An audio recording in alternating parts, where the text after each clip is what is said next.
Ассаламу алейкум. Бұл видеода сіздермен осындай төрт бұрышты оюдың ликаласын қалай оңай және тез қиюға болатынын көрсетемін.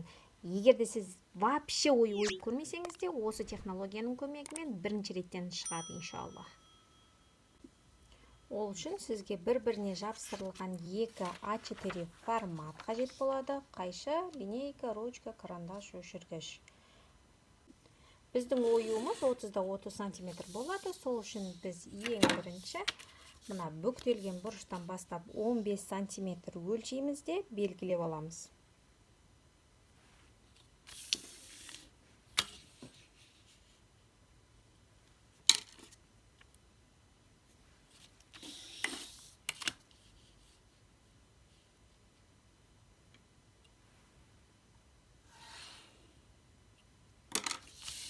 Артық жерді қиып тастаймыз.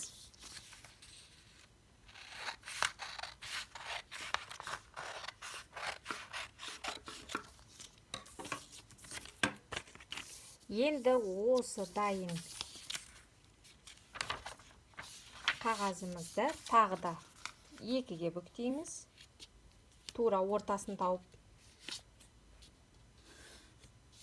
Одан кейін осыны бұрышына келтіріп тағы да бір бүктейміз.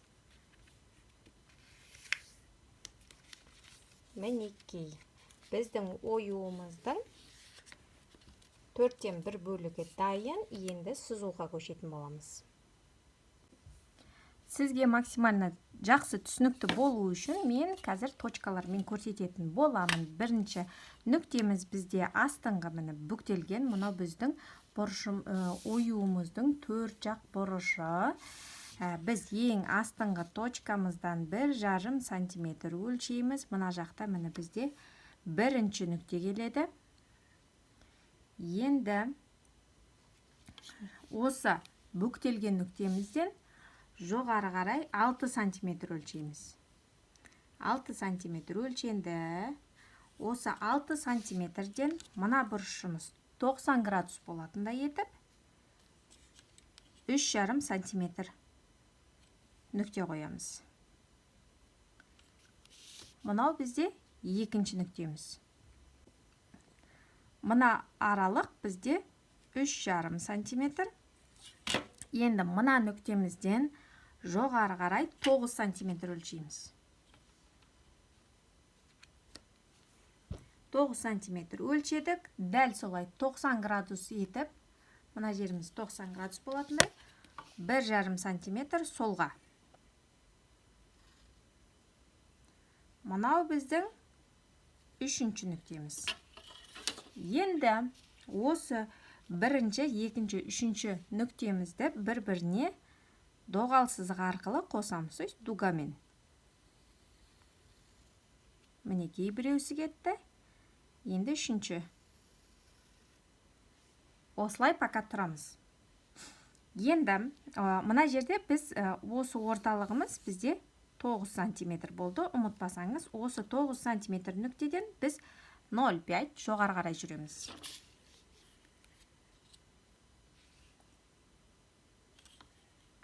Мінекей 0,5 белгіледім. Осы белгіленген 0,5-тан тура солай 3,5 см тік бұрыш жасаймыз. Мына жерде біздің 4-ші нүктеміз тұрады. Осы жерде біз тоқтаймыз да оюымыздың жоғары жақ шетіне көшеміз. Мынау біздің оюымыздың ең жоғарғы бөлігі. Осы жерден біз 1 см өлшейміз. 1 см өлшенген жерде біз 5-ші нүктемізді қоямыз. Осыдан 1,5 см төмен түсеміз де 6-ші нүктемізді қоямыз. 6-ші нүктеден, осы нүктемізден төмен қарай 3 см өлшейміз. Мынау бізде 7-ші нүктеміз. 7-ші нүктеден солға қарай 1 см тік бұрышпен өлшейміз. Мынау бізде 8-ші нүктеміз. Енді 6-ші нүкте мен 8-ші нүктені жапырақтың жартысы етіп қосамыз. Мінекей осылай шығады.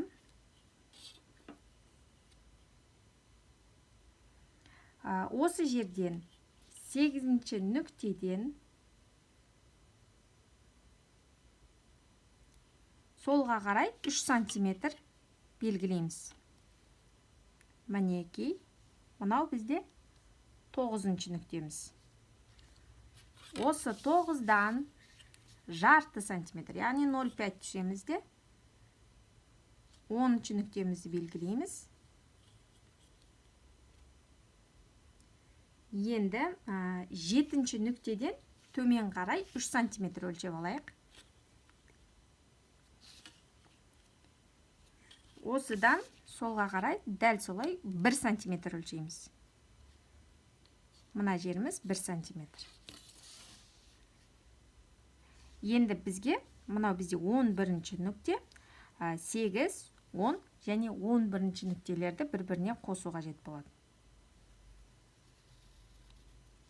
Дәл алдындағыдай доғал сызықтардың көмегімен мінекей.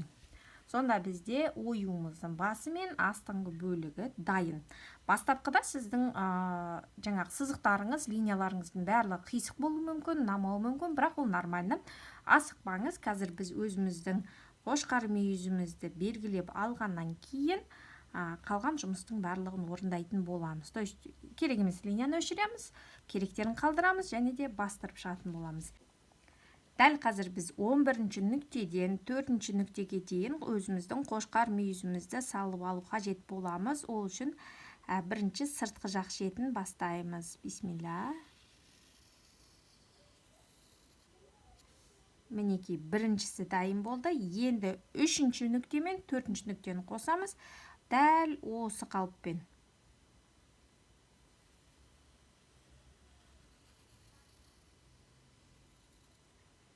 Мінекей, примерный линияларым дайын болды. Естеріңізде болса, біздің бұл оюымыздың сыртқы бөлігі жабық болған. Бұл жерде біз мындай бастапқыда оюдың бас жағын салған кезде 5-ші нүктені қалдырған болатынбыз. Осы 5-ші нүктеден біздегі мына жақтағы қашықтығымыз 1,5 сантиметр. Осы 1,5 сантиметрді ұстанып отырып, приблизительно оюымызды жабамыз.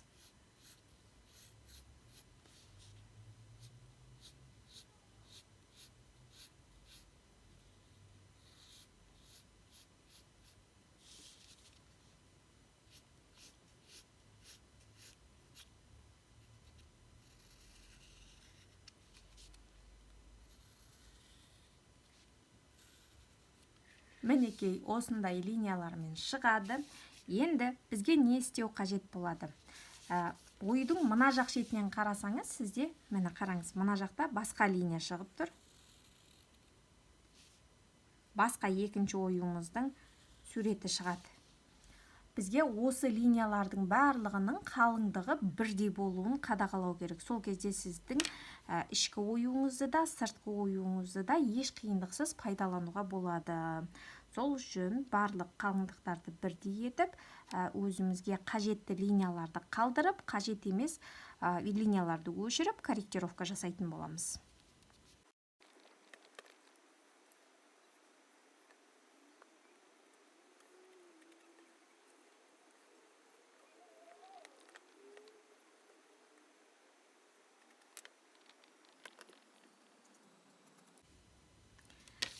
Мінекей, мен өзімнің оюымның ішкі жағын, сыртқы жағын барлығын белгілеп алдым.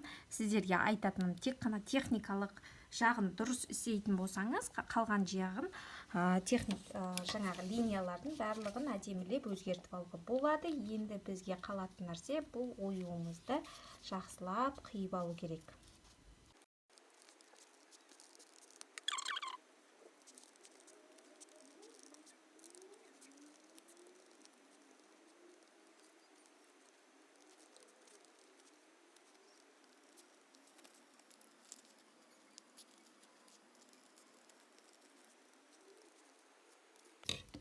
Мінекей, біздің оюымыз дайын. Бұл жерде біз оюымыздың ішінде сыртында пайдаланатын боламыз. Сізге ашып көрсетемін.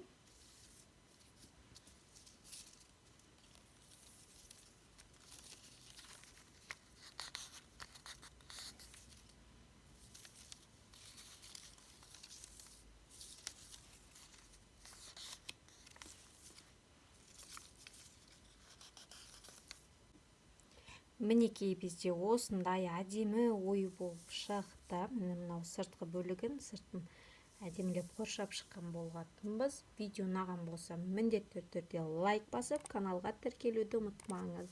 Бұдан да басқа оюдың түрлерімен, подкормканың түрлерімен таныстыратын боламын сізді.